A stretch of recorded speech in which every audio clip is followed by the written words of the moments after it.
Hello students, welcome back to Prepon. Polity हम लोगों ने ख़त्म की है और अब हिस्ट्री पे हम आगे बढ़ाते हैं and we are discussing modern India. In modern India we have discussed up to Swaraj party.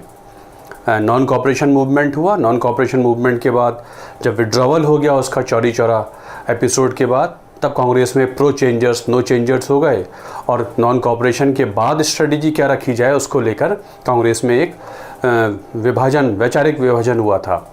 So pro changers wanted to continue all the boycotts except the boycott of councils and no changers wanted it to be an absolute boycott. Councils election नहीं लड़ने चाहिए। Pro changers का ये कहना था कि जो struggle बाहर के हालात अलाउ नहीं कर रहे हैं वो हमको विधानसभा और लोकसभा में मेंबर बन के हमको लड़नी चाहिए और हमको इलेक्शंस लड़ने चाहिए। और कांग्रेस के बाकी नो चेंजर्स इसके लिए रेडी नहीं हैं। तो फाइनली जब ये तय हो जाता है कि Congress will not go for elections, then some of the members called pro changers they founded their Swaraj party. Congress खिलाफ Swaraj party and Swaraj party was always part of Congress, ये आपको रिमेंबर करना है। और फिर स्वराज पार्टी ने 1923 में इलेक्शन लड़े थे और विधानसभाओं में कई जगह एब्सोल्यूट मेजॉरिटी मिली है। सेंट्रल पार्लियामेंट में भी उनको अच्छी सीटें मिली हैं। इस तरीके से 2.5 साल लगभग बड़ा अच्छा काम करेंगे। इन्हीं दिनों वो कई सारे बिल्स भी वापस राज्यों के करवाएंगे और इन्हीं दिनों Vitthal bhai Patel, elder brother of Vallabh bhai Patel, could become the first Indian who could become the president of central legislative assembly, now called house of the people, Lok Sabha. इससे पहले वाइसरॉय या अंग्रेज़ हाउस को चलाया करते थे, तो वो स्वराज पार्टी के नेता थे विट्ठल भाई पटेल। 1926 तक आते आते कई कारणों से स्वराज पार्टी लगभग उसकी जो पीक थी वो ख़त्म हो जाती है। रहती तो उसके बाद भी है, लेकिन स्वराज पार्टी ऑलमोस्ट 26 के बाद ज़्यादा दिखाई नहीं पड़ती है। तो एक फेज़ ये हो जाता है। इसके बाद अब कुछ हालात चेंज होने शुरू होते हैं। मैंने आपको बताया था 1919 में गवर्नमेंट ऑफ इंडिया एक्ट 1919 आया था, 10 साल बाद आया था और 10 साल बाद कानून आया करेंगे, ऐसा फैसला मॉडल एमिटो रिफॉर्म्स 1909 में हुआ था। इसलिए अगले रिफॉर्म्स आने हैं 1919 के बाद 1929-30 में आने हैं। तो अगले रिफॉर्म्स आने हैं, 10 साल बाद रिफॉर्म्स आया करते हैं। उन रिफॉर्म्स की सूरत क्या हो, वो रिफॉर्म्स क्या हो भारतीयों के लिए, इसलिए भेजा है अंग्रेज़ों ने एक साइमन कमीशन। तो 1928 में भारत पहुंचा है एक साइमन कमीशन। एक साइमन कमीशन आया है। क्यों आया है? To review earlier reforms and suggest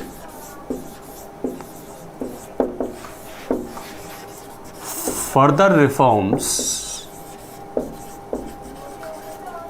due in 1920-30।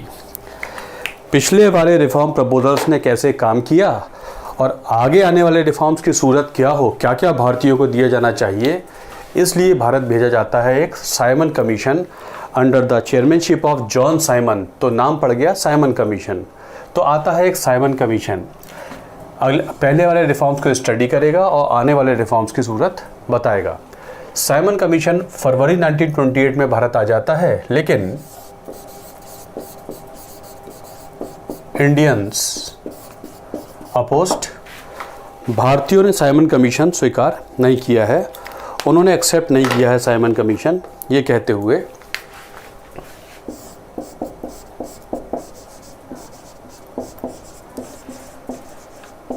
It is an all white commission.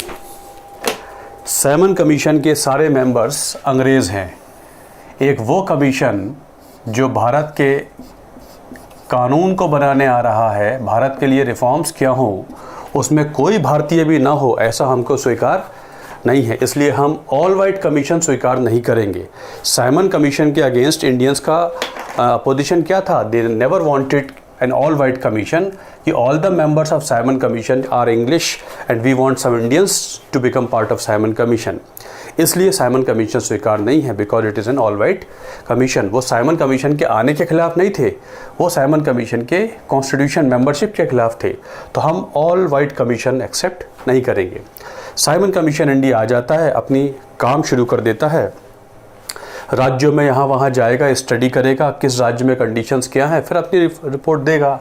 Meanwhile Simon commission ने जब अपना काम शुरू कर दिया तो फिर शुरू हो गया भारत में anti Simon commission agitations. Indians ने साइमन कमीशन को अपोज करना शुरू किया है।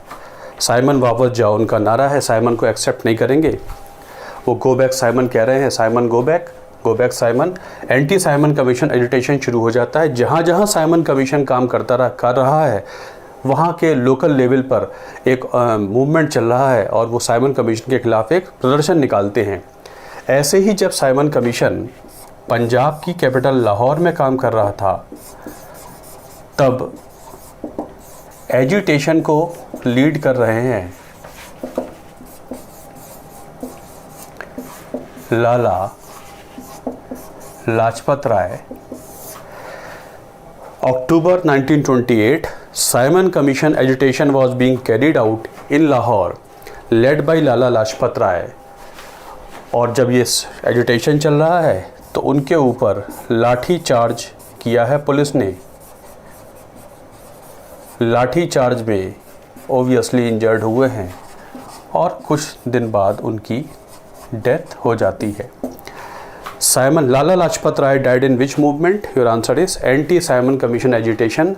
Lajpat Rai was lathi charged. He got injured, and by November 1928, Lajpat Rai died. उनकी इस समय डेथ हो जाती है। एंटी-साइमन कमीशन एजिटेशन में उनकी डेथ हो जाती है। उधर साइमन कमीशन अपना काम पूरा करेगा और अपनी रिपोर्ट 1930 में अंग्रेज़ी सरकार को सौंप देगा। तो साइमन कमीशन ने अपनी रिपोर्ट बना ली है, अपनी रिपोर्ट दे देगा सरकार को। उधर एक डेवलपमेंट ये भी होता है कि जब साइमन कमीशन ने भारत में आके काम शुरू कर दिया और साइमन कमीशन की मेंबरशिप में कोई भी चेंज हुआ नहीं है। यहाँ पर एक छोटी सी बात ये ऐड कर देता हूँ कि जब लाजपत राय पर लाठियाँ पड़ रही थी तो उन्होंने फिर ये बोलते जा रहे थे, every lathi hurled on me today, hit on me today will be a nail in the coffin of British empire. मुझ पे पड़ी हुई हर एक लाठी अंग्रेज़ी रूल के ताबूत में एक कील साबित होगी। Every lathi hit on me today will be a nail in the coffin of British empire. ये उन्होंने बोला था when he was being beaten by the police officer. तो लाजपत राय की डेथ हो गई है विद इन 1 मंथ। नवंबर में उनकी डेथ हुई थी और दिसंबर 1928 में Bhagat Singh and others they killed Saunders, the police officer Saunders. वो 1 महीने में बदला ले लेते हैं। वो डिफरेंट डायमेंशन है। उधर साइमन कमीशन जब काम कर रहा है तो उसके अगेंस्ट इंडियंस ने एक कमेटी बनाई है, Nehru committee, chaired by Motilal Nehru. Indians ने बोला है कि साइमन कमीशन अपना काम करता रहे, हम अपनी कमेटी बनाते हैं। तो ऑल पार्टीज, सभी पार्टियों ने एक मीटिंग की है और उन्होंने अपॉइंट कर दी है एक Motilal Nehru committee, popularly called Nehru committee, कि हम अपना संविधान बना के दिखाएंगे। हम बताएंगे अंग्रेज़ों को कि हमारे जो रिफॉर्म्स 1929-30 वाले हैं वो क्या होने चाहिए। साइमन डिसाइड नहीं करेगा, हम डिसाइड करेंगे। तो उन लोगों ने एक पैरेलल काम कर रही है नेहरू कमेटी। तो साइमन कमीशन के पैरेलल एक और कमेटी काम कर रही थी, मोतीलाल नेहरू कमेटी और नेहरू कमेटी। और नेहरू कमेटी ने दी है अपनी नेहरू रिपोर्ट। 1928 में आई है एक नेहरू रिपोर्ट, 1928 में एक नेहरू रिपोर्ट आई है। और नेहरू रिपोर्ट में उन्होंने बहुत सारी चीज़ें मांगी हैं। एडल्ट फ्रेंचाइज होना चाहिए, फंडामेंटल राइट्स होने चाहिए, इक्वलिटी होनी चाहिए, डोमिनियन स्टेटस चाहिए हमको क्राउन को हम मान लेंगे लेकिन भारतीय ही कम्प्लीटली चलाएं, डोमिनियन स्टेटस, अधिराज्य का दर्जा चाहिए। इस तरीके से बहुत सारी बातें साइमन कमीशन नेहरू रिपोर्ट में मांगी गई हैं।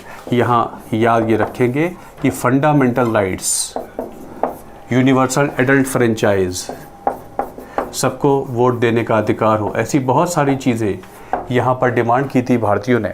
नेहरू रिपोर्ट 1928 में नेहरू रिपोर्ट आ गई है। नेहरू रिपोर्ट बनके तैयार हो गई है और नेहरू रिपोर्ट पर अब ऐसा करते हैं, सभी पार्टियों के नॉमिनीज़ ने मिलकर तैयार की है, इसको डिस्कस कर लेते हैं। जब इसको डिस्कस किया गया है तो फिर जब ऑल पार्टीज़ कॉन्फ्रेंस बुलाई गई है कि चलो हम नेहरू रिपोर्ट को डिस्कस करके इसको अंग्रेज़ों को सौंप देते हैं कि इस पे काम किया जाए, तो it was not accepted by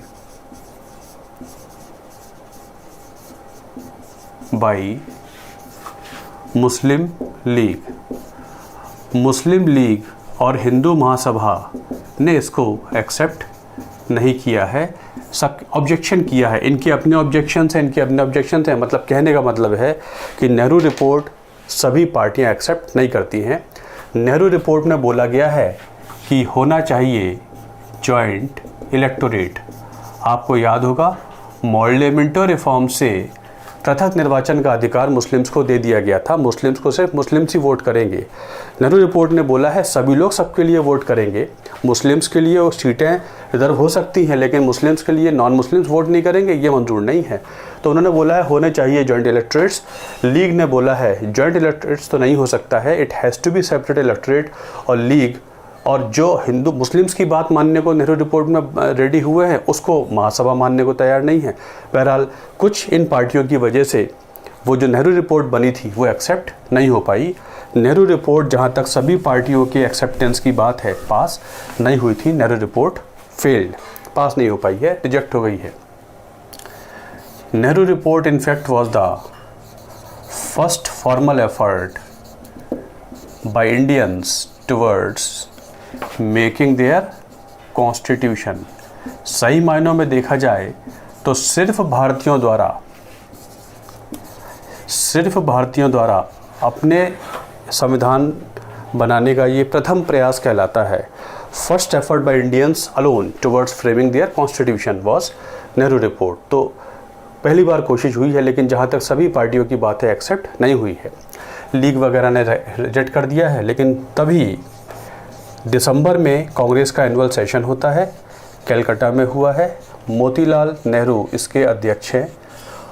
मतलब सभी पार्टियों ने तो इसको एक्सेप्ट नहीं किया है, लेकिन जो कांग्रेस का सेशन हुआ है कलकत्ता में, कांग्रेस का सेशन कलकत्ता में, यहाँ पर कांग्रेस ने नेहरू रिपोर्ट को एक्सेप्ट कर लिया एज इट इज़। कांग्रेस ने कहा कि हमको नेहरू रिपोर्ट में कोई ऑब्जेक्शन नहीं है, being a party of India we accept Nehru report as it is, हमको इसमें कोई ऑब्जेक्शन नहीं है। And implement within 1 year.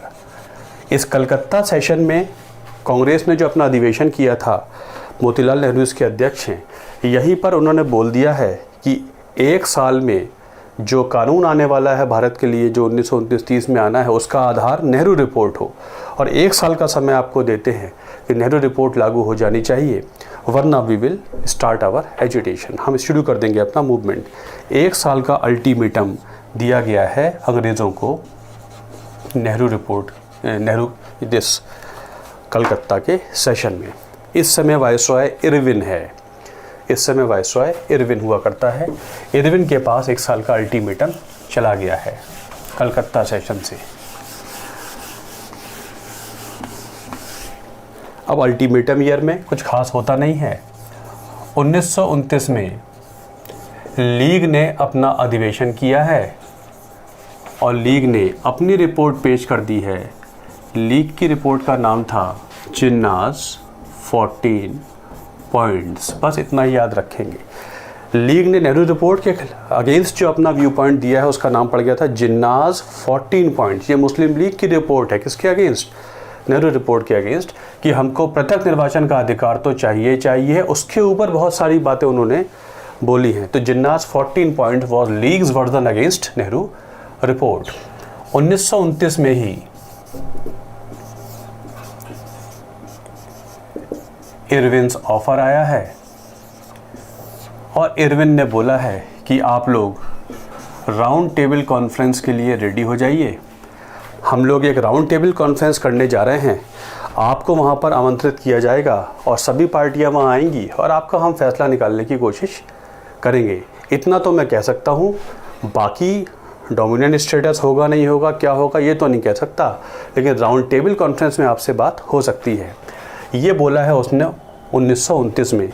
इसका मतलब ये जो अल्टीमेटम ईयर चल रहा है, इस अल्टीमेटम ईयर में कोई ख़ास अंग्रेज़ों की तरफ से कोई ज़्यादा नहीं इम्पोर्टेंट ऑफ़र आ पाया है, इसलिए कांग्रेस ने जब अल्टीमेटम पूरा हुआ तो अपना सबसे इम्पोर्टेंट अधिवेशन किया है लाहौर में।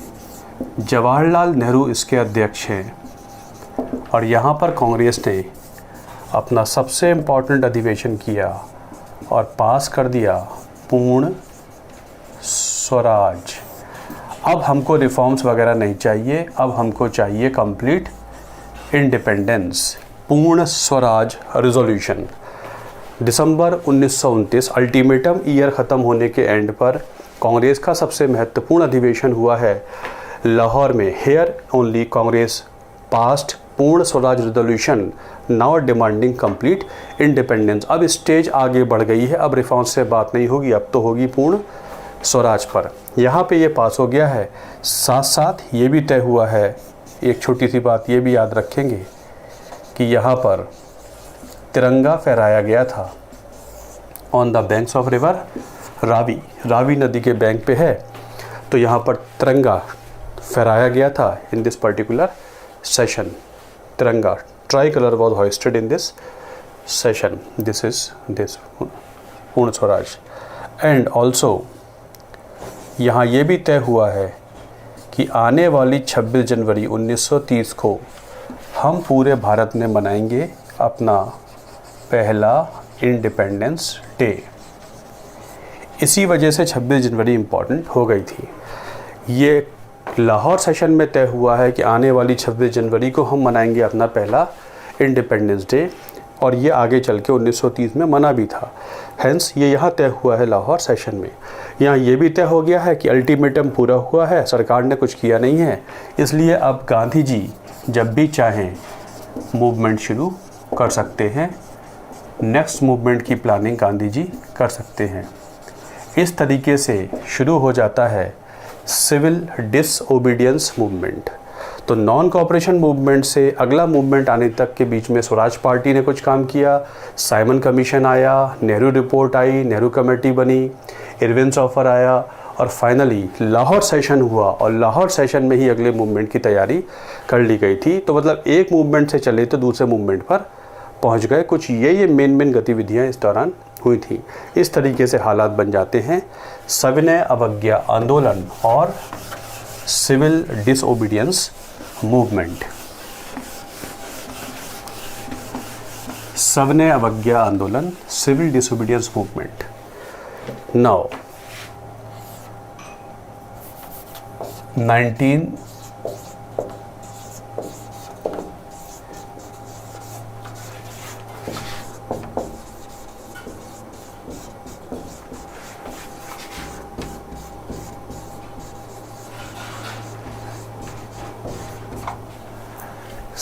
अवज्ञा आंदोलन कुछ इस पीरियड में चलेगा, फेजेस में, लगातार नहीं चला, फेजेस में चला है सविनय अवज्ञा आंदोलन। अब इसके समय क्या क्या इम्पोर्टेंट इवेंट हुए देखते जाइए।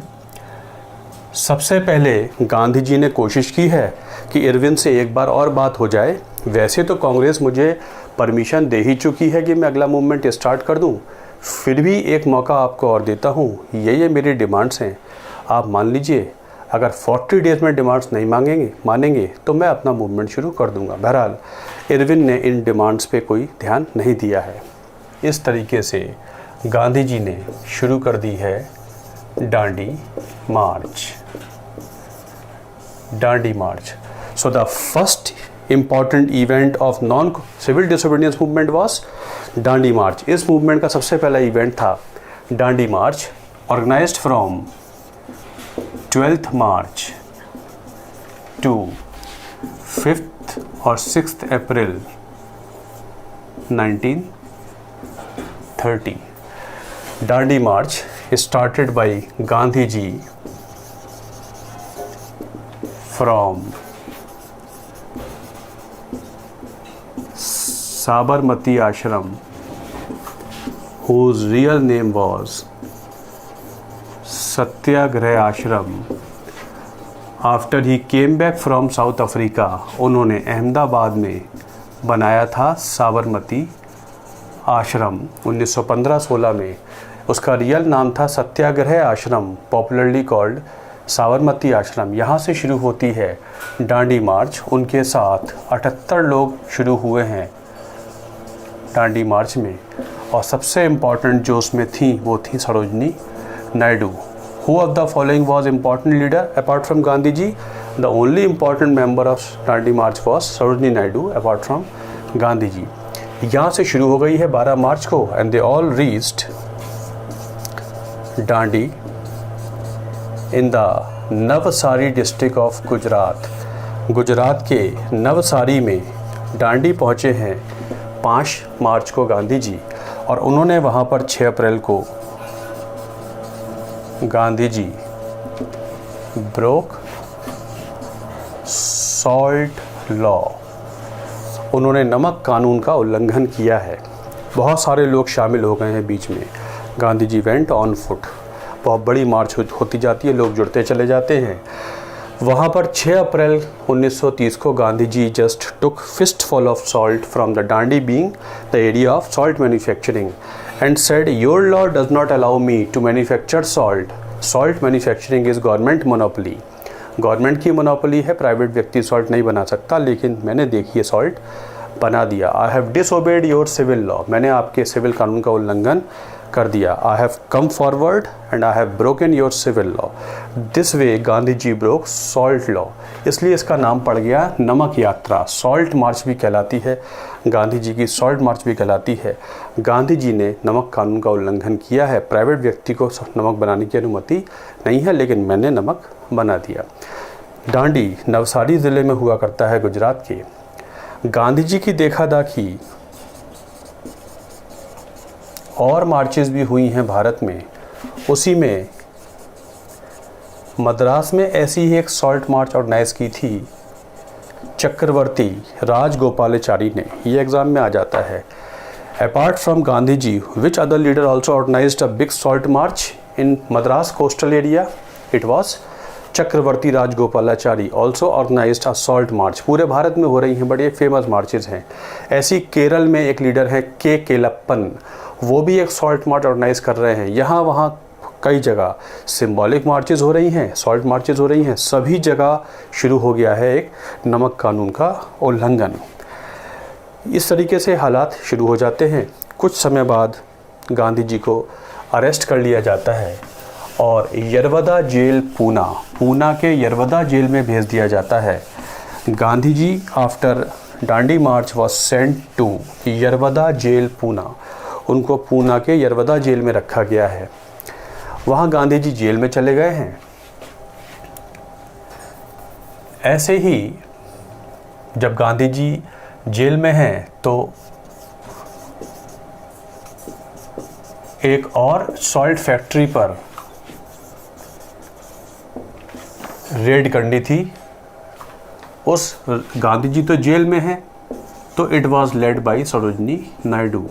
कभी कभी आ जाता है कि ये प्लानिंग में थी कि जब डांडी के बाद हम ये एक फैक्ट्री है, यहाँ पर सॉल्ट रेड करेंगे, तो ये धरसाना सॉल्ट रेड किसने की थी?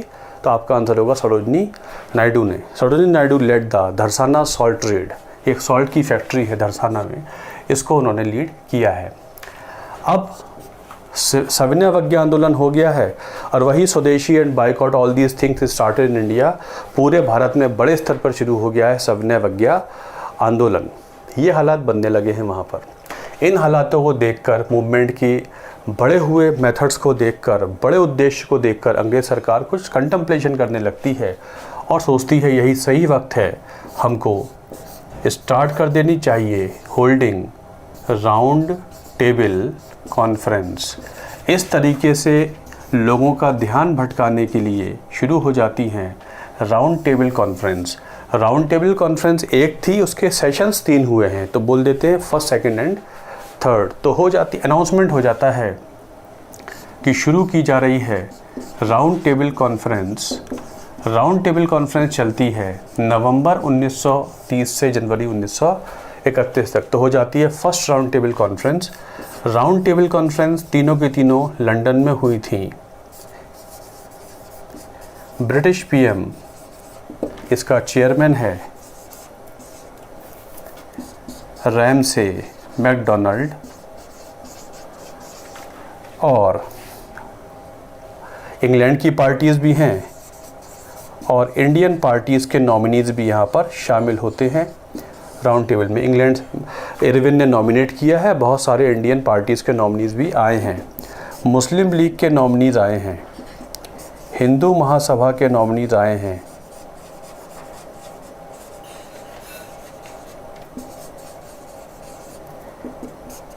Depressed classes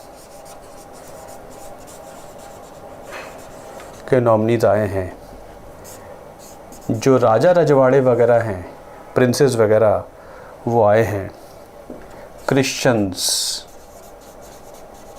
Sikh representatives and others. इतने सारे आप ना भी याद करें, आपके लिए नीड नहीं है। मतलब जितनी भारतीय पार्टियां थीं उनके नॉमिनीज़ पहुंचे हैं।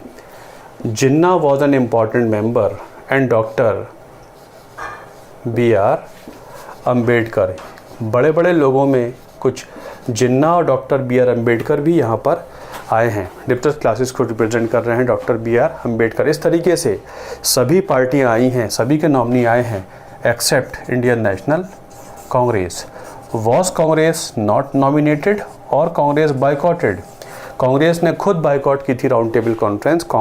अंग्रेज तो चाहते थे कि कांग्रेस राउंड टेबल कॉन्फ्रेंस में आए, क्योंकि बिना कांग्रेस के कोई फैसला होना संभव नहीं है, लेकिन कांग्रेस ने फर्स्ट राउंड टेबल कॉन्फ्रेंस को बाइकॉट किया है। तो no member of Congress was part of first round table conference. Round table conference में बिना कांग्रेस के कोई फैसला होना भी नहीं है और सभी पार्टियां अपने अपने हिसाब से डिमांड कर रही हैं। डिप्रेस्ड क्लासेस अपनी डिमांड में है, Hindu Mahasabha league opposite direction में ही काम करते हैं, राजा रजवाड़े प्रिंसेस जिन्हें कहा जाता था ये अपने अधिकार ना चले जाएं इसके लिए काम कर रहे हैं, क्रिश्चियंस अपनी बात कर रहे हैं, सिख अपनी बात कर रहे हैं, बिजनेस क्लास भी है। इस तरीके से सभी लोग डिफरेंट डायरेक्शंस में काम कर रहे हैं और कुछ फैसला होना भी नहीं था, तो कोई बड़ा फैसला हो भी नहीं पाता है, ख़त्म हो जाती है first round table conference.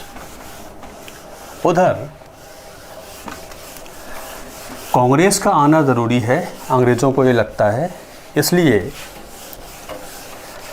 Irwin को बोला जाता है you should talk to Congress and somehow convince them to become part of round table conference. Hence 1931 Gandhi ji को जेल से रिहा किया गया है और उन्हें वार्ता के लिए बुलाया गया है,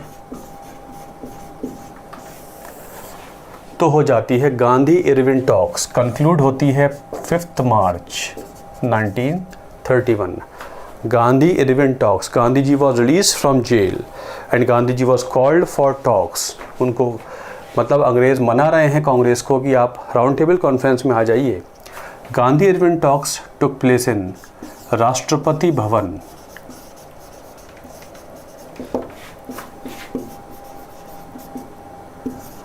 राष्ट्रपति भवन में होने वाला पहला इंपॉर्टेंट इवेंट क्या था? आपका आंसर होगा Gandhi Irwin talks. Rashtrapati Bhavan was inaugurated by which governor general viceroy? आप बोलेंगे इरविन। इरविन के समय रेडी हुआ है। Irwin was the first viceroy who lived in Rashtrapati Bhavan. तब वायसरॉय लॉज, वायसरॉय पैलेस कहलाती है, अब राष्ट्रपति भवन कहते हैं। तो इसमें होने वाला पहला इंपॉर्टेंट इवेंट था गांधी इरविन टॉक्स। तो गांधी इरविन टॉक्स हुई हैं, फरवरी में शुरू हुई, 5 मार्च को कंक्लूड हो जाती हैं। गांधी जी अपनी डिमांड्स रखते हैं। इरविन्स accepted all demands. Gandhi ji कहते हैं सॉल्ट बनाने की अनुमति दे दी जाए कोस्टल एरिया में। इरविन कहता है ये अनुमति दे दी जाएगी, परमिशन गिवन। जो प्रिजनर्स हैं, पॉलिटिकल प्रिजनर्स हैं, उनको छोड़ दिया जाए। इरविन काफ़ी कुछ के लिए रेडी है। भगत सिंह और राजगुरु सुखदेव का सेंटेंस माफ़ कर दिया जाए, पार्डन कर दिया जाए, इसके लिए इरविन रेडी नहीं है। इरविन कहता है कि आप अपना मूवमेंट बंद कीजिए और राउंड टेबल कॉन्फ्रेंस में आइए। इस तरीके से डिमांड गांधी जी ने रखी हैं। काफ़ी कुछ डिमांड मान ली गई हैं, लेकिन भगत सिंह राजगुरु सुखदेव वाली डिमांड इरविन मानने को तैयार नहीं है। फाइनली इस जो फैसला होता है इसको कांग्रेस भी एक्सेप्ट कर लेती है। इसका मतलब ये है कि Congress will participate in second session of round table conference. मतलब कांग्रेस सेकंड सेशन में पार्टिसिपेट करने के लिए रेडी हो गई है। इसे कहते हैं गांधी इरविन टॉक्स, जिसमें पहली बार गांधी और इरविन मतलब अंग्रेज़ और भारतीय एक बराबरी के दर्जे पर बैठे हैं। इसका एक सिग्निफिकेंस ये भी है, first time an Indian leader and English set on the same level, एक सेम लेवल पर ट्रीट किया गया है, ये इसका सिग्निफिकेंस है। तो गांधी जी की डिमांड्स काफ़ी कुछ मान ली गई हैं। इधर कांग्रेस भी मान लेती है कि चलिए हम भी देख लेते हैं राउंड टेबल कॉन्फ्रेंस में आप क्या ऑफ़र करते हैं। कुछ समय के लिए कांग्रेस ने राउंड टेबल कॉन्फ्रेंस को रोक दिया है और CDM को रोक दिया है और राउंड टेबल कॉन्फ्रेंस में आगे जाकर काम करने के लिए तैयार हो जाती है कांग्रेस। इस तरीके से होता है second session of round table conference. इस तरीके से होता है second session of round table conference मोटे मोटे तौर पर। उधर आपको याद होगा 23 मार्च 1931 को भगत सिंह को फांसी हो जाती है। मतलब गांधी इरविन टॉक्स उनकी ज़िंदगी बचाने का आखिरी मौका था, सही मायनों में देखा जाए। 23 March Bhagat Singh was given death in Lahore jail. Lahore jail में उनको फांसी दे दी गई है। तो होती है second round table conference. Second round table conference में कांग्रेस पार्टिसिपेटेड। कभी कभी पूछ लेते हैं who was the only nominee of Congress in the round table conference, तो आप बोलेंगे गांधी जी। कांग्रेस ने एक ही पार्टी मेंबर का नाम दिया है, so Congress was represented by only Gandhi जी।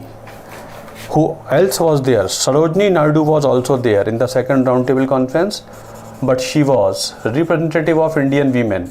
वो हैं तो मेंबर की कांग्रेस की, लेकिन यहाँ पर वो महिलाओं को रिप्रेजेंट कर रही हैं, कांग्रेस की तरफ से नहीं हैं। ऐसे ही मदन मोहन मालवीय भी हैं। ये कुछ नए नाम हैं जो सेकंड राउंड टेबल कॉन्फ्रेंस में हैं।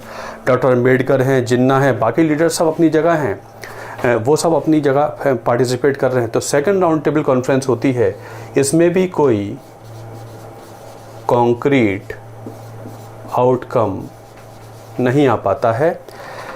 माइनॉरिटीज़ क्लॉज मतलब सभी माइनॉरिटीज़ अपने अपने अधिकार बचाने के काम कर रही हैं। कांग्रेस को टोटल सॉल्यूशन की बात है, बिजनेस क्लास अपने लिए बात कर रही है। बहरहाल कहने का मतलब ये है कि सेकंड राउंड टेबल कॉन्फ्रेंस में भी कोई फैसला होता नहीं है। इन हालातों को देखकर वहाँ का जो प्राइम मिनिस्टर है, अध्यक्ष है, चेयरमैन है, वो कह देता है मीटिंग का कि यहाँ कुछ फैसला नहीं होता है। चलिए मैं आपको ये बताता हूँ कि सभी भारतीय पार्टियाँ आगे चलकर अपने अपने जाइए और हमें बताइए कि आप लोग एक्चुअली क्या चाहते हैं। कुछ समय कुछ कमेटीज़ काम करेंगी, वो अपनी रिपोर्ट देंगी और भारतीय पार्टियां भी अपना अपना व्यू पॉइंट बता दें अंग्रेजी सरकार को कि आने वाले कानून में उन्हें क्या चाहिए है।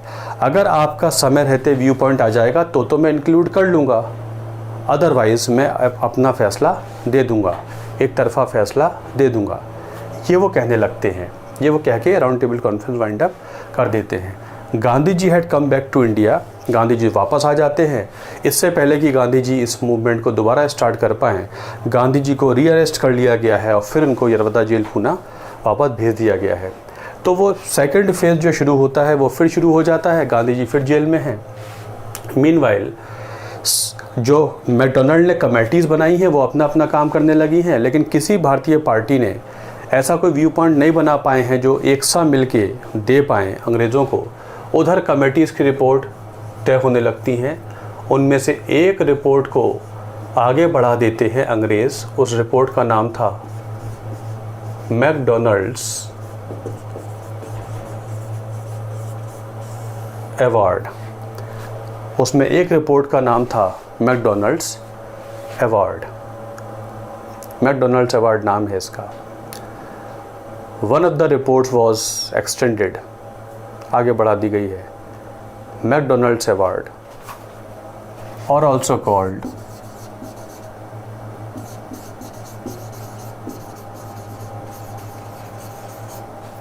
कम्युनल अवार्ड, और इसको कम्युनल अवार्ड भी कह देते हैं। Communal award. Apart from other things, इसका सबसे कंट्रोवर्शियल पॉइंट ये रहा कि अंग्रेज़ों ने बोला है कि जो भारत के डिप्रेस्ड क्लासेस हैं इनको भी दिया जाता है पृथक निर्वाचन का अधिकार, जैसे मुस्लिम्स को है और बाकियों को दे दिया गया था 1919 में, इनको भी दिया जाता है पृथक निर्वाचन का अधिकार। डॉक्टर अंबेडकर की डिमांड यही थी कि मुस्लिम्स की बात इसलिए सुनी जाती है कि मुस्लिम्स के पास सेपरेट इलेक्टोरेट्स है और जब तक पॉलिटिकल अधिकार नहीं आएंगे तब तक सोशल अपलिफ्टमेंट नहीं हो पाता है। उस लॉजिक पे उन्होंने बात की है और अंग्रेज़ इस रिपोर्ट के तहत डिप्रेस्ड क्लासेस को पृथक निर्वाचन का अधिकार दे देते हैं।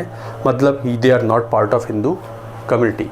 ये हिंदू कम्युनिटी का पार्ट, मतलब हिंदू कम्युनिटी को डिवाइड करने की कोशिश होने लगती है इस पर्टिकुलर रिपोर्ट में। अब जो डिप्रेस्ड क्लासेस को सेपरेट इलेक्टोरेट दिया गया है, इसको गांधी जी एक्सेप्ट नहीं करते हैं and Gandhi ji had gone on hunger strike in the Yerwada jail. अंग्रेज़ों ने हिंदू मुस्लिम डिवाइड कर दिए हैं, अब वो हिंदुओं को भी डिवाइड करना चाहते हैं। उनकी यही पॉलिसी है। डॉक्टर अंबेडकर को मिला है पृथक निर्वाचन और वो इसे छोड़ने को तैयार नहीं है, तो गांधी जी यरवदा जेल में हंगर स्ट्राइक पे चले जाते हैं कि इसको चेंज होना चाहिए। फाइनली इन सितंबर 1932 यरवदा जेल में साइन होता है पूना पैक्ट।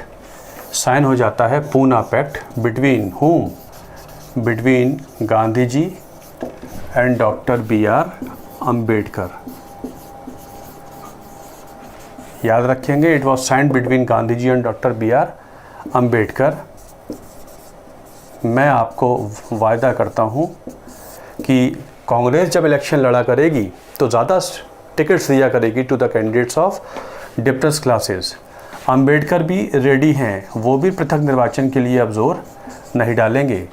जो आपको अंग्रेज़ों की तरफ से मिलेगा उससे दुगना मिल जाएगा अगर आप मेरी बात मानेंगे। आपको यही तो चाहिए है कि पार्लियामेंट में डिप्रेस्ड क्लासेस की सीटें ज़्यादा हो जाएं, रिप्रेजेंटेशन ज़्यादा हो जाए।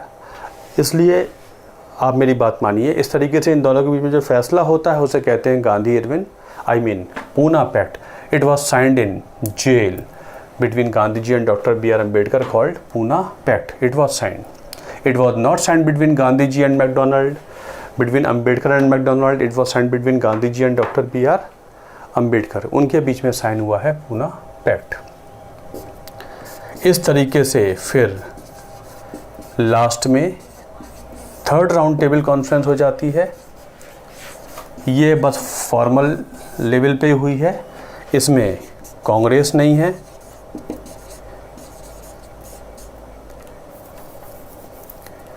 नॉट प्रेजेंट, कांग्रेस ने बायकॉट किया है। बाकी पार्टियां भी हैं, others present. Jinnah was not part, Muslim League was part, Jinnah as a person was not part of third round table conference. बाकी सब पहुंचे हैं, मतलब छोटे मोटे लेवल पे हुई है third round table conference. Finally conclusion आता है और भारत के लिए एक श्वेत पत्र जारी हो जाएगा। मतलब थर्ड राउंड टेबल कॉन्फ्रेंस में सभी जितनी मीटिंग्स हुई हैं इनका कंक्लूजन निकाल लेंगे। उसके बेस पे 1933 में एक श्वेत पत्र ले आएंगे और जब ये सब कुछ पास हो जाएगा तो भारत के लिए एक फाइनल कानून आ जाएगा। इस कानून को कहते हैं गवर्नमेंट ऑफ इंडिया एक्ट 1935। तो अगर आपसे क्वेश्चन पूछा जाए कि the outcome of third round table conference led to the passage of which act, तो आप बोलेंगे गवर्नमेंट ऑफ इंडिया एक्ट 1935। या राउंड टेबल कॉन्फ्रेंस के बाद कौन सा कानून पास हुआ था सबसे बड़ा, गवर्नमेंट ऑफ इंडिया एक्ट 1935। सही मायनों में तो थर्ड राउंड टेबल कॉन्फ्रेंस का नतीजा ही यही आया था कि उसके बेस पे एक पॉलिसी पेपर तैयार हुआ है। फाइनली वो जब पार्लियामेंट ने पास कर दिया तो भारत के लिए सबसे बड़ा कानून पास हो गया, the government of India act 1935, the basis of our present day constitution. हमारे आज के संविधान का बेसिस होता है government of India act 1935। These are certain important events of सविनय अवज्ञा आंदोलन। फॉर्मली 1934 में गांधी जी ने वापस ले लिया है राउंड टेबल ये सविनय अवज्ञा आंदोलन, और 1933 में फिर वो जेल से रिहा भी हो गए हैं और उन्होंने फिर हरिजन मूवमेंट पे काम करना शुरू कर दिया है। हरिजन नाम की पत्रिका भी निकालते हैं, हरिजन सेवक संघ बना लेते हैं। अब वो 1-2 साल लगकर हरिजन मूवमेंट पे काम करेंगे, भारत में यात्राएं करते हैं, हरिजन यात्रा करते हैं, मतलब डिप्रेस्ड क्लासेस के लिए वो काम करना शुरू कर देते हैं। उधर पास हो गया है जो कानून 1929-30 में आना था वो 1935 में आया, the government of India act 1935। इसके इम्पॉर्टेंट फीचर्स क्या थे ये देख लीजिए। इसमें भारत को बनाया जाता है एक ऑल इंडिया फेडरेशन। एक ऑल इंडिया फेडरेशन बनाने की बात है। फेडरेशन बनाएंगे, राज्यों का संघ भारत बनेगा, यहाँ पहली बार बोला गया है। जो डायरकी है एबॉलिश्ड। अगर आपको याद हो मॉन्टेग्यू चेम्सफोर्ड रिफॉर्म्स में डायरकी दी गई थी राज्यों को, प्रोविंसेस से डायरकी ख़त्म कर दी गई है, उसकी जगह दे दी गई है डायरकी, आपको याद होगी, जहाँ पर कुछ भारतीय मंत्री बन सकते थे, वो ख़त्म कर दी है। उसकी जगह प्रोविंशियल ऑटोनॉमी दी है। डायरकी में तो डिपार्टमेंट बटे थे, रिजर्व सब्जेक्ट्स हैं, ट्रांसफर्ड सब्जेक्ट्स हैं। उसकी जगह साइमन कमीशन ने बोला था डायरकी वर्केबल नहीं है, उससे बेहतर होगा राज्य में आप इनको ऑटोनॉमी दे दीजिए। इनका अपना मुख्यमंत्री हो, भारतीयों का गवर्नर अंग्रेज़ होगा, उसके हाथ में बहुत सारी पावर्स होंगी, लेकिन सारे मंत्री भारतीय रहें, कम से कम राज्य स्तर पर तो इनको स्वराज दे दीजिए। ये रिकमेंडेशन साइमन कमीशन ने दी थी, तो वो इसमें आ गई है। Very very important point. मतलब राज्यों में अब भारतीयों की सरकारें पूरी बन सकती हैं। डायरकी में तो सिर्फ कुछ मंत्री, ट्रांसफर्ड सब्जेक्ट्स के मंत्री भारतीय होंगे, यहाँ तो पूरी राज्य सरकार भारतीय हो सकती है। ये सबसे इम्पॉर्टेंट पॉइंट है। मॉर्ले मिंटो रिफॉर्म्स का सबसे इम्पॉर्टेंट पॉइंट था मुस्लिम्स को दिया है separate electorates. Clear. Montford reforms मतलब 1919 वाले एक्ट का सबसे इम्पॉर्टेंट पार्ट था, सेंट्रल पार्लियामेंट बाइकैमरल हो गई है और राज्यों में डायरकी इंट्रोड्यूस हो गई थी। यहाँ राज्यों की डायरकी ख़त्म हो गई है और राज्यों को प्रोविंशियल ऑटोनॉमी दे दी गई है। Right to vote extended to many Indians. बहुत सारे भारतीयों को वोट देने का अधिकार दे दिया गया है, लेकिन ये फ्री नहीं था। अभी भी प्रॉपर्टी क्वालिफिकेशन से, इनकम क्वालिफिकेशन से, लेकिन जो इतनी प्रॉपर्टी रखता है, जो इतना इनकम टैक्स देता है, उस बेस पे था। लेकिन वो लिमिट इतना नीचे कर दी गई है कि काफ़ी भारतीयों को वोट देने का अधिकार दे दिया गया है। मतलब फ्रेंचाइज वाइडन कर दिया गया है। भारत में बनेगा एक फेडरल कोर्ट ऑफ इंडिया, ये इसमें लिखा हुआ है। 3 लिस्ट आ जाएंगी, क्योंकि फेडरल सिस्टम चलेगा तो फिर 3 लिस्ट होंगी, central list, provincial list and concurrent list. 3 list आ जाती हैं। एंड बर्मा, म्यांमार, जिसको 1824 से लेकर 1886 तक, 1824 से लेकर 1886 तक एंग्लो बर्मीज़ वॉर्स के तहत बर्मा को भारत में मिला दिया गया था। बर्मा को भारत से अलग कर दिया जाता है। Burma was separated from India. और बहुत सारे फीचर्स इसमें हुआ करते हैं। गवर्नमेंट ऑफ इंडिया एक्ट 1935 में ये एक्ट लागू हुआ 1 अप्रैल 1937 को। इसलिए आपसे क्वेश्चन अगर पूछा जाए कि बर्मा ऑफिशियली भारत से अलग कब हुआ था, तो 1935 में नहीं, 1937 में हुआ था। ऑफिशियली ये कानून लागू हुआ है 1 अप्रैल 1937 को। फेडरल कोर्ट ऑफ इंडिया, जिसे आजकल सुप्रीम कोर्ट ऑफ इंडिया कहते हैं, ये कब शुरू हुआ था? 1937 में शुरू हुआ था। ये एक्ट लागू हुआ है 1937 में। तो फेडरल कोर्ट ऑफ इंडिया, संविधान में इसका नाम आ गया था the supreme court of India. Article 124 में it has been called as supreme court of India. तो ये 1937 में चालू हो चुका था और ये बेसिकली संविधान है पूरा। तो इसमें बहुत सारी बातें हैं, ये मेन फीचर्स आते हैं। सबसे इम्पॉर्टेंट ये है कि राज्यों में दे दी गई है प्रोविंशियल ऑटोनॉमी, मतलब राज्य में अब भारतीयों की सरकार खुद हो सकती है। इस कानून को, जो हमारे संविधान का आधार बन जाएगा, कांग्रेस एक्सेप्ट करने को तैयार नहीं है। जवाहरलाल नेहरू कह रहे हैं कि आपका कानून तो ऐसे है जैसे कि ये एक व्हीकल है जिसमें ब्रेक्स ज़्यादा हैं, इंजन नहीं है, मतलब ये चलने योग्य नहीं है। It is full of brakes, it has no engine, मतलब चलने योग्य नहीं है, लेकिन ब्रेक्स बहुत ज़्यादा हैं, एक्सेप्टेबल नहीं है। लेकिन इसमें एक प्रोविज़न ऐसा है जो प्रोविंशियल ऑटोनॉमी का है, मतलब राज्य में कम से कम हम सरकार बना सकते हैं, कुछ पावर हो सकती है। इसलिए होते हैं इलेक्शंस 1937 में, तो कांग्रेस में जब ये विचार आया कि हम इसे एक्सेप्ट करें ना करें, तो फाइनली ये होता है, ऐसा करते हैं, इसके तहत जो ज़्यादा लोगों को वोट देने का अधिकार दिया गया है, राज्य में हमारी सरकार बन सकती है, तो ऐसा करते हैं, इलेक्शंस लड़ते हैं, उसके बाद देखेंगे फैसला क्या होना है। इलेक्शंस होते हैं 1937 में। इन इलेक्शंस में कांग्रेस कुड विन, कांग्रेस जीती है। विधानसभाओं के इलेक्शन हुए हैं और कांग्रेस ने बहुत अच्छी जीत कांग्रेस को मिली है, कांग्रेस जीत गई है, और जीत गई है तो कांग्रेस ने फिर जीती है। तो फैसला ये होता है कि ऐसा करते हैं, जब अच्छी हमें बहुमत मिली है तो हम बना लेते हैं मिनिस्ट्री। इस तरीके से 1937 इलेक्शन के बाद Congress formed ministries in various provinces. कई राज्यों में कांग्रेस की सरकारें बनी हैं 1937 में। मद्रास में है, बॉम्बे में है, यूपी में है, सीपी में है, बिहार में है, उड़ीसा में है, बाद में नॉर्थ वेस्ट फ्रंटियर प्रोविंस में भी है और आसाम में भी है। मतलब कांग्रेस की सरकार 6 राज्यों में बनी थी, बाद में 2 राज्यों में और बन जाती है। 8 राज्यों में कांग्रेस की सरकार 2 जगह कोलिशन के फॉर्म में है, बाकी खुद अपने बहुमत पर कांग्रेस ने बना ली है। 8 राज्यों में इतनी जगह कांग्रेस की सरकारें चलेंगी। तो 1937 से लेकर 1939 तक का वक्त कहलाता है the period of Congress ministries. मतलब इस दौरान कांग्रेस ने राज्यों में सरकार बना के काम किया है और कांग्रेस का मुख्यमंत्री प्रीमियर कहलाता है। पहली बार राज्य में कम से कम स्वराज होने की बात आ गई है और लगभग 2 साल ये सक्सेसफुली काम करते हैं। जो जो अधिकार थे भारतीयों के पास उसके और गवर्नर अंग्रेज़ होता है, तो उसके तहत ये काफ़ी कुछ लोगों की कंडीशंस इम्प्रूव करने की कोशिश करते हैं।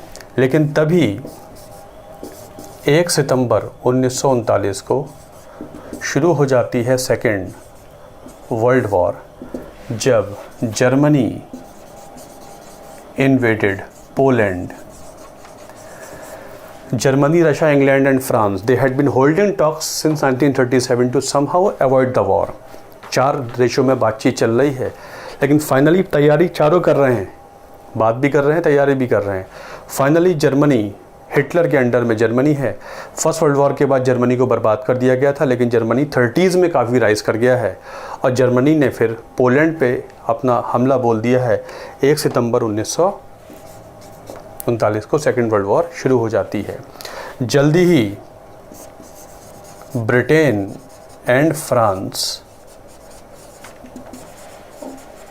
ने जर्मनी के ऊपर वॉर अनाउंस कर दी है। इस तरीके से ये ऑफिशियल वॉर हो जाती है। जर्मनी के ऊपर इंग्लैंड फ्रांस ने वॉर अनाउंस कर दी है। उधर इंडिया ऑल्सो इन वॉर। उधर जो भारत का वाइसरॉय है, इस समय वाइसरॉय है, उसका नाम है लिनलिथगो। वाइसरॉय का नाम है लिनलिथगो। लिनलिथगो अनाउंस कर देता है India is also part of war. जो नाजीवाद है ये वर्ल्ड के लिए ख़तरा है, इसलिए भारत भी वॉर में पार्टिसिपेट करेगा। भारत को वॉर में ले गया है अंग्रेज़ लिनलिथगो, लेकिन उसने भारतीयों से इसके बारे में बात नहीं की है। तब भी नहीं की है जब भारतीय राज्यों में सरकारें चला रहे हैं, उनके पास राज्यों में बहुमत है, तब भी नहीं बात की है। बिना भारतीयों से बात किए उसने इंडिया को वॉर में ढकेल दिया है। भारत का वॉर में इंक्लूजन इंडियंस को एक्सेप्ट नहीं है। वो कहने लगते हैं हिटलर का नाजीवाद दुनिया के लिए ख़तरा है, ये तो ठीक है, हम भी उसको कंडेम करते हैं, लेकिन India has no business to do with war. Moreover only an independent nation will decide for the war. हमको आज़ाद किया जाए, हम फिर सोचेंगे हम वॉर में पार्टिसिपेट करें या ना करें। हम इस वॉर में पार्टिसिपेट करना नहीं चाहते। लेकिन अंग्रेज़ों का फ़ैसला नहीं बदला है, और जब नहीं बदला है तो 1939 में कांग्रेस मिनिस्ट्रीज रिजाइंड। दिसंबर 1939 तक आते आते सारी कांग्रेस मंत्रिमंडलों ने इस्तीफ़ा दे दिया है। 1939 में कांग्रेस मंत्रिमंडलों ने इस्तीफ़ा क्यों दिया था? Because they were against India's inclusion into the second world war. वो भारत को वॉर में ले जाने के खिलाफ थे, इसलिए उन्होंने गवर्नमेंट ऑफ इंडिया एक्ट से अपने आप को वापस ले लिया। मतलब जहाँ जहाँ उनकी सरकारें थीं वहाँ से वो इस्तीफ़ा दे देते हैं और गवर्नमेंट ऑफ इंडिया एक्ट की पाबंदियों से फ्री हो जाते हैं। इस तरीके से 1939 में कांग्रेस मंत्रिमंडलों ने अपना इस्तीफ़ा दे दिया है। ये हो गया है, 1939 का ईयर पूरा हो गया है।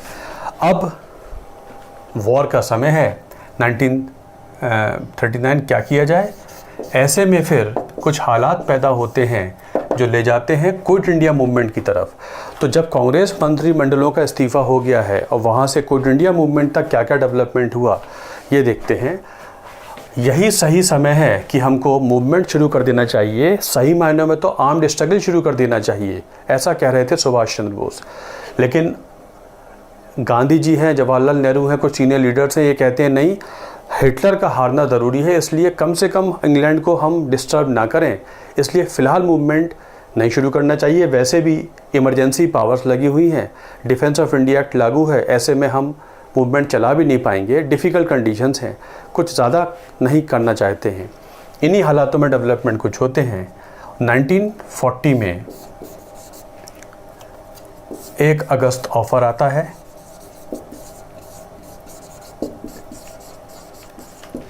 जिसमें वाइसरॉय लिनलिथगो,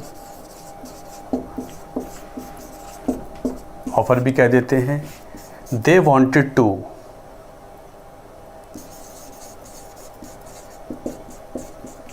वो कुछ फ्यूचर का प्रॉमिस देते हैं भारतीयों को, क्योंकि वो भारतीयों का वॉर सपोर्ट चाहते हैं। अंग्रेज़ों ने कुछ फ्यूचर का प्रॉमिस दिया है कि हम आपकी संविधान सभा बना देंगे, इस तरीके से कुछ उन्होंने फ्यूचर में दिया है। हम आपको सेंट्रल गवर्नमेंट के कुछ वॉर एडवाइजरी काउंसिल में ले लेंगे, सेंट्रल गवर्नमेंट में आपका नंबर बढ़ा देंगे। इस तरीके से उन्होंने बहुत सारे फ्यूचर प्रॉमिस दिए हैं ताकि आप वॉर के लिए सपोर्ट कर दीजिए। इसे कहते हैं August offer 1940। Why it was given, they wanted to have India support for the second world war. Indians ने इसको रिजेक्ट किया है। नो फ्यूचर प्रॉमिस, संविधान सभा कह रहे हैं फ्यूचर में बनाएंगे, अभी बनाइए हमें आपका ये एक्सेप्ट नहीं है। अगस्त ऑफर रिजेक्ट हो जाता है, जिसमें वो इंडिया का वॉर सपोर्ट देने के लिए कुछ उन्हें देते कुछ प्रॉमिस दे रहे हैं। उधर अक्टूबर 1940 में गांधी जी ने शुरू किया है individual Satyagraha.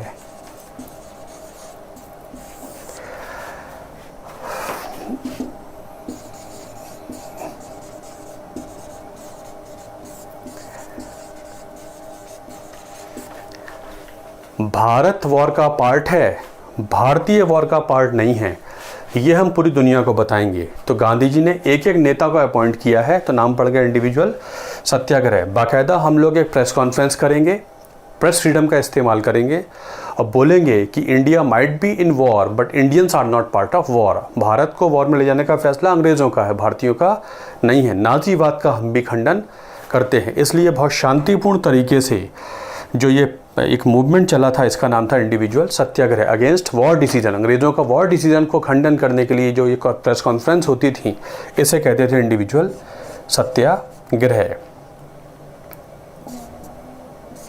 Who was the first leader who was appointed to offer individual Satyagraha?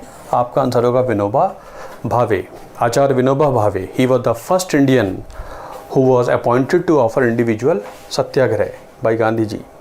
Letter on ये आगे चलकर क्या है मूवमेंट वगैरह चलाएंगे, समाजवाद से प्रेरित भूदान मूवमेंट में बहुत फेमस हो जाएंगे इंडिपेंडेंस के बाद, आचार्य विनोबा भावे। तो he was appointed the first Indian to offer individual, first congressman to offer individual सत्याग्रह।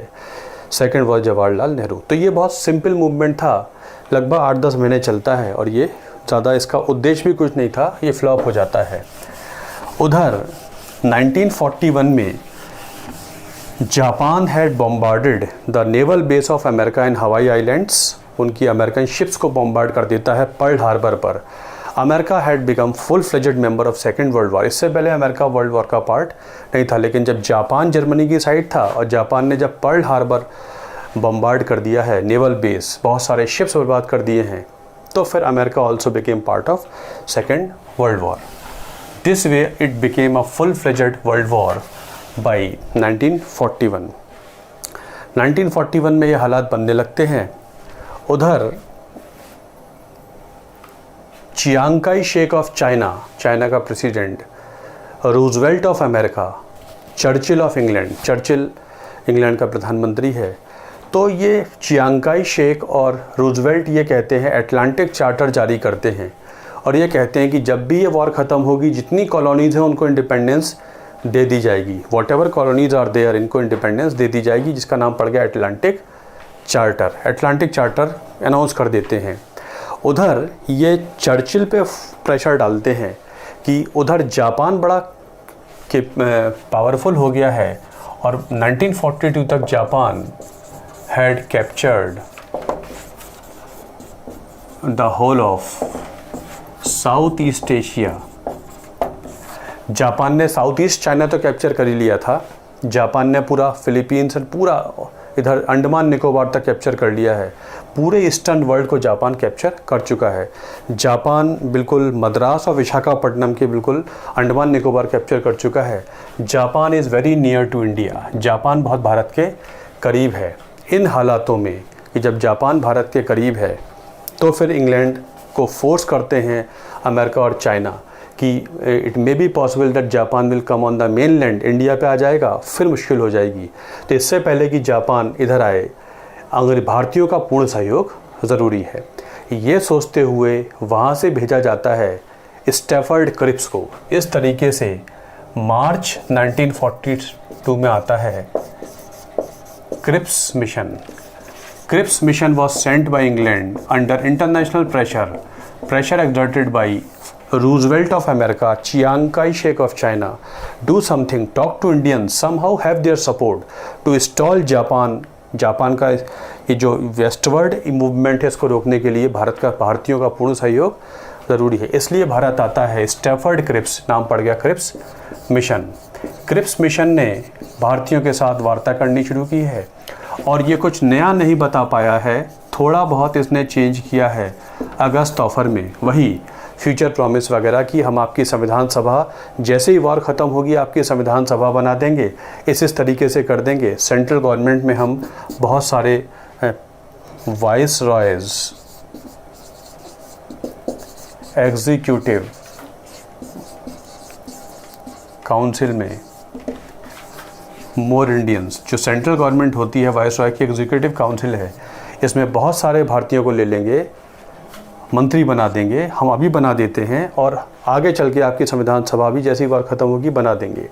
जब ये इसने बोला है कि ज़्यादा भारतीयों को ले लेंगे तो इंडियंस ने डिमांड किया है, ठीक है आप हमको वाइस रॉय एग्जीक्यूटिव काउंसिल में ले लीजिए, लेकिन जो डिफेंस मंत्रालय है ये तुरंत एक भारतीय मंत्री को दे दीजिए। ठीक है, हम वॉर में सपोर्ट करने को तैयार हैं, लेकिन डिफेंस मंत्रालय तुरंत एक भारतीय मंत्री को दे दीजिए तो हम वॉर में जाने को सोच सकते हैं, हम सपोर्ट दे सकते हैं। इस पे क्रिप्स ने बोला है आपको और मंत्रालय दे सकते हैं, defence shall remain with the British, defence किसी भारतीय को नहीं मिलेगा, और मंत्रालय ले लीजिए, डिफेंस किसी इंडियन मिनिस्टर को नहीं मिल सकता। इस बात पर फिर इंडियंस एक्सेप्ट नहीं कर रहे हैं कि डिफेंस उनको चाहिए और अंग्रेज़ डिफेंस मंत्रालय छोड़कर बाकी मंत्रालय देने को तैयार हैं। इसको लेके ये फिर फेल हो जाती है। Stafford Cripps mission failed, Cripps mission fail हो गया है, इसका कोई निष्कर्ष नहीं निकल पाया है। इंडियंस और अंग्रेज़ों के बीच में कोई यहाँ फैसला नहीं हुआ है। गांधी जी ने बोला है स्टैफर्ड क्रिप्स के ऑफ़र के लिए कि आप मुझे दे रहे हैं post dated cheque. Cripps proposals के बारे में गांधी जी ने क्या बोला था, you are giving me a what, future promise, you are giving me a post dated cheque, और हमको फ्यूचर प्रॉमिस मंजूर नहीं है। इस तरीके से क्रिप्स का जो एफर्ट था वो फेल हो जाता है। क्रिप्स लेबर पार्टी का नेता है और क्रिप्स को जब लेबर पार्टी भारत की सहयोगी पार्टी होती है, तो जब क्रिप्स को भेजा गया था तो भारतीय उम्मीद ये कर रहे थे कि क्रिप्स आ रहा है इसका मतलब कुछ बेहतर भारत के लिए होने वाला होगा, लेकिन जब क्रिप्स जैसा व्यक्ति भी भारतीयों को कुछ दे नहीं पाता है तो भारतीय समझ जाते हैं कुछ एक्चुअली होने वाला नहीं है। They are just showing to the international world that we are talking to Indians and we are offering lot of things to them, they do not accept actually. तो इसका मतलब कुछ होने वाला नहीं है, इसलिए वक्त आ गया है। उधर जापान भी भारत की तरफ बढ़ रहा है, उधर क्रिप्स का मिशन भी फेल हो गया। इसका मतलब वो हालात आ गए हैं कि अब हम बहुत दिन तक वेट नहीं कर सकते। इस तरीके से शुरू हो जाता है last movement called quit India movement 1942। कभी भी एग्जाम में क्वेश्चन आ जाए which was the most important cause of launching of quit India movement, तो आप बोलेंगे failure of Cripps mission. Failure of Cripps mission was the most important cause of launching of quit India movement. इस तरीके से 1942 में शुरू हो जाता है क्विट इंडिया मूवमेंट। चलिए आज यही रोकते हैं, अगली क्लास में इसको वाइंड अप करेंगे। Thank you very much for watching this video. चलिए, थैंक यू।